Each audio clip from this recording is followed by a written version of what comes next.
दिल्ली की बात जरा रुख कश्मीर का करते हैं। शहर श्रीनगर में हल्की हल्की बारिशें थी, कुछ कुछ मौसम का मिजाज बदला हुआ था, लेकिन कश्मीर के सियासतदानों का क्या मिजाज आज भी हमें मालूम हो ही गया। आज अचानक 4-4:30 बजे करीब खबर आई कि गुपकार अलायंस के बड़े जोड़ीदार डॉक्टर फारूक अब्दुल्ला, मोहम्मद यूसुफ तारगामी और उनके साथ साथ पीडीपी से डॉक्टर महबूब बेग जम्मू कश्मीर की सियासत पर बहस करने के लिए राजभवन जाएंगे। जम्मू कश्मीर के लेफ्टिनेंट गवर्नर मनोज सिन्हा से बात करेंगे। सबके कान खड़ा थे कि एक तरफ दिल्ली में मामला, दूसरी तरफ मुल्क में अपोजिशन पार्टीज का इत्तेहाद, इस बीच में मणिपुर का मामला। तो फिर कश्मीर की ये सियासी जमातें राजभवन जाके डॉक्टर फारूक अब्दुल्ला की सरबराही में लेफ्टिनेंट गवर्नर से मिलकर क्या बात करना चाहेंगे, ये सबका समझने की कोशिश कर रहे थे और बहस भी कर रहे थे कि कुछ बड़ा हुआ है या बड़ा होने वाला है, क्योंकि इससे पहले तो कुछ बताया नहीं लोगों ने कि क्यों जा रहे। लेकिन जब बाहर निकले तो पता चला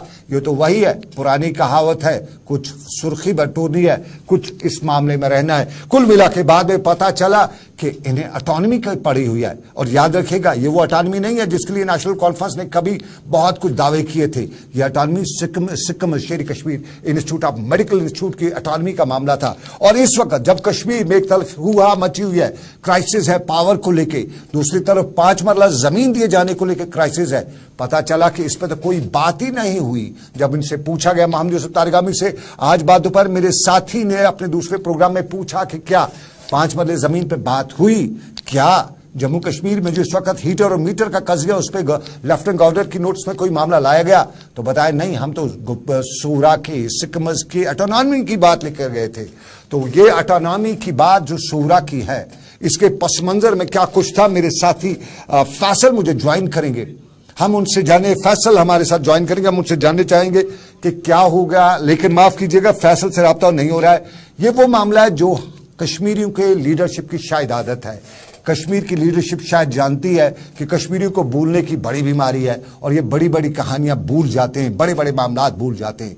कश्मीर में गुपकार अलायंस से पहले नेशनल कॉन्फ्रेंस ऑटोनॉमी की रट लगाए हुए थी और आपको पीडीपी को याद होगा, उन्हें तराना भी लगाया था और बताया था कि सेल्फ रूल, आज किसी भी इस लीडर को वो ऑटोनॉमी याद है, वो सेल्फ रूल याद है। और इस वक्त जब जम्मू कश्मीर से लेकर मुल्क तक बड़े मामला कश्मीर के हैं, उस बीच में ऑटोनॉमी श्रीनगर के या वादी कश्मीर के सिक्किम की ये मामला उठाना, शायद कुछ इस पे बात की जा सकती है कि आखिर ये लीडरशिप कहां धकेल रही है कौम को, किन मुद्दों पे बात कर रही है, क्या असल इश्यूज पे डाइवर्ट कराना चाहती है, यह हम इस मुद्दे पे जानना चाहेंगे। क्योंकि आज बहुत ही बड़ी बात हो गई थी, बताया गया था कि कुछ बड़ा होने वाला है और कुल मिला के टाइम फिश वाली कहानी आम लोग बता रहे हुई। और फारूक अब्दुल्ला तारगामी और उसके साथ साथ पीडीपी के डॉक्टर महबूब बेग, इनसे तो ये उम्मीद नहीं थी, कम अज कम लोगों को थी उम्मीद कि बड़ा सवाल उठाया जाएगा, गवर्नर से पूछा जाएगा। और कुल मिला के मालूम यही हुआ कि अगर ये कोई इसी बयान पे अपना रद्दमल जाहिर करते, नाराजगी का इजहार करते, तो ट्वीट पे करते हैं, उस ट्वीट पे जो कभी किसी की नजर गुजर जाता है, कभी किसी की नजर ना गुजरे तो दूसरी बात है।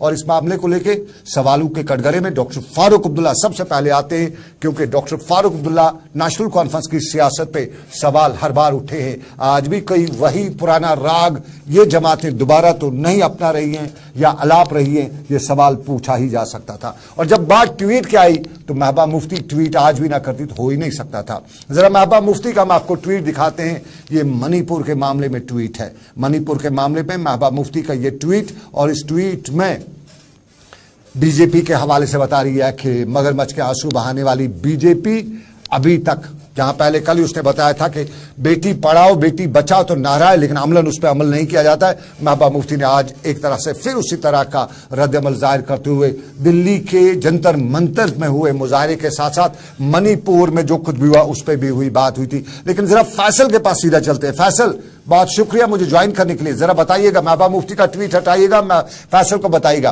फैसल बताइए, हमारे बड़े चौधरी साहबान आज गए हुए थे राजभवन, बात पते की या नहीं? क्योंकि खबरें आ रही हैं कि और कुछ याद नहीं रहते हैं, सिर्फ आज याद रहा तो ऑटोनॉमी, और वो भी सिक्किम की। नेशनल कॉन्फ्रेंस अपनी ऑटोनॉमी भूल चुकी है, पीडीपी अपना सेल्फ रूल भूल चुकी है, क्या वाकई में ऐसा है? डेलीगेशन फारूक अब्दुल्ला की सरबराही में गया था, जिसके साथ साथ पीडीपी के जो एडिशनल जनरल सेक्रेटरी है डॉक्टर महबूब बेग साहब, वो सीपीआईएम के लीडर मोहम्मद यूसुफ तारिगामी, वो आज डेलीगेशन की सूरत में लेफ्टिनेंट गवर्नर मनोज सिन्हा से मिलने गए। इस मसले को लेकर वो लेफ्टिनेंट गवर्नर मनोज सिन्हा के पास गए थे। वो इस वक्त ज्यादा चर्चाओं में नहीं है, बल्कि स्मार्ट मीटर चर्चे में है, या 5 मरला जमीन या राशन की जो किल्लत इस वक्त देखी जा रही है वो भी इस वक्त चर्चे में। हालांकि थोड़े बहुत चर्चे में हेल्थ सेक्टर भी है, लेकिन इस वक्त जो लोगों में पाया जा रहा है, हर एक जगह पे आप देखिए डिस्कस हो रहे हैं या इस बात का अजाला करने की कोशिश की जा रही है कब ये स्मार्ट मीटर से हमें निजात मिलेगी, या पावर कट जो इस वक्त हो रहे हैं कब इससे निजात मिलेगी, और इसके साथ साथ जो राशन के हवाले से कटौती की गई थी उस राशन वो हमें कैसे फराहम मिलेगा। ये 2-3 चीजें जिन पे लोगों का जरा फंस है, लोग चाहते हैं कि इसको जल्दी रोल बैक किया जाए। और जरा ये भी बताइए, जरा फैसल ये बताइए, क्या किसी मीडिया वाले ने ये सवाल उनसे पूछा, क्या आप लोगों का अटेंशन डाइवर्ट कराने की कोशिश तो नहीं कर रहे हैं? नहीं, ये तो उनसे नहीं पूछा कि अलबत्ता हमने पूछने की कोशिश की थी कि क्या आपने 5 मरला जमीन के बारे में कोई बात अंदर की, तो उन्होंने कहा नहीं, आज हम हेल्थ सेक्टर को लेकर अंदर गए। आज हेल्थ सेक्टर, चलिए फैसल बने रहिएगा, आज हेल्थ सेक्टर बने रहिएगा, हम दोबारा तुम्हारे पास आएंगे। हेल्थ सेक्टर एडमिनिस्ट्रेटिव सेटअप का मामला है और हेल्थ सेक्टर को ठीक करने के लिए सरकार कोशिश कर रही है, करेगी भी, जो उसकी जिम्मेदारी है। लेकिन जो बुनियादी मुद्दे जो सरकार तक पहुंचाने, उन पर बात ना होना कहीं ना कहीं एक अफसोस की बात हो सकती है। और हम बात कर रहे थे पीडीपी के महबूबा मुफ्ती के ट्वीट की, लेकिन हंदवाड़ा में पीडीपी